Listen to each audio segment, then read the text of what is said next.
Greetings from eMedi News and Heart Care Foundation of India. Welcome to the show Chat with Dr. KK. Today we are going to have a chat with Professor Dr. Vijay Trehan, who is the Professor of Cardiology at GB Pant Hospital. Welcome to our show. Thank you. Today we are going to talk about revival of a patient after cardiac arrest. That means a young patient who is otherwise normal, with or without risk factor, suddenly goes into a cardiac arrest. One option is that the public resuscitates him with hands-only CPR and brings him to the hospital. Second scenario is that the arrest occurs within the hospital premises. My first question is that with all facilities available, means awareness, public bystander is available in the hospital, we are supposed to have all the facilities. How many of them can still be revived? See, I'll say that will depend upon the underlying condition. No, otherwise healthy person. I'm not talking about structural heart disease. That's one. See, if otherwise the person is okay, now it will depend. The most important thing is how quickly you are able to institute the resuscitative measures.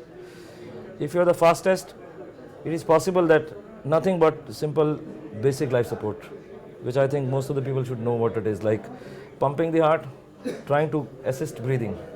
That may be able to salvage large number of cases. For a bystander, now we say that hands-only CPR, that means within 10 minutes of death, earlier the better, at least for the next 10 minutes, longer the better. Compress the center of the chest with a speed of 10 into 10, that is 100 per minute. For a bystander. Yeah. Where we are saying mouth-to-mouth breathing is not required. Yeah. So in that, for a bystander, I don't think so AED will be available. Defibrillator will be available unless you are at in an airport or in a place where that is available. So and you have a knowledge. So for a bystander, this is the only thing which is available.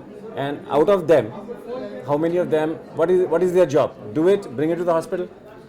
See, if it is it's quite possible that you do it and the person gets up there. It's quite possible. If a person gets up there, then I think the story is more or less it becomes relatively easy for you to transport the patient to the hospital. In case you are doing a pumping job and the person has not shown any response in the form of the beating of the heart, the pulse coming back or the respiration coming back, then obviously you have to transport the patient as early as possible to a center where so-called advanced life support facilities are available. And during that transfer, continuous CPR? Continuous CPR.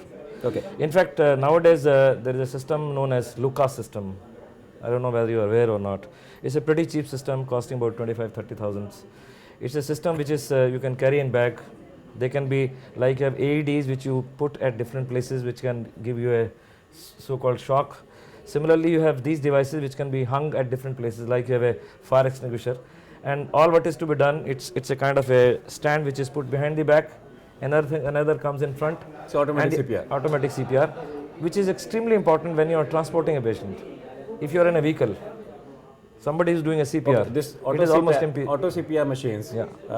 So it's a Lucas system. Lucas system. It's available in India? Yeah, I'm using in my hospital. And so this is automatic CPR. This is automatic CPR. And that Lucas companies is available? Yeah, this is from Physio Control. A couple of other companies are also marketing because the one which is... it's a very, very simple system. The one which is being marketed by the international Zoll company is costing 12 lakhs. No, it's pretty cheap. It's about 25,000-30,000 rupees only. Okay. Pretty cheap and pretty simple. Previously, it was a pneumatically driven system for which you have to have some air cylinder. Now it's a battery driven.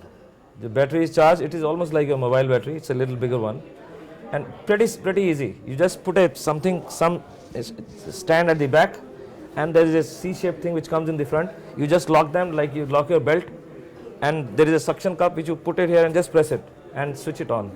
It will start. How will it control that how much compression occurs? Is it doing? No. You have a system by which you can increase or decrease the amplitude, and it does the job. Say, whatever your standard CPR by the best of the person is done, it does the same. It is able to achieve the same amount of compression, and in fact, what has been seen is, even if the trained persons are doing a CPR, they may falter.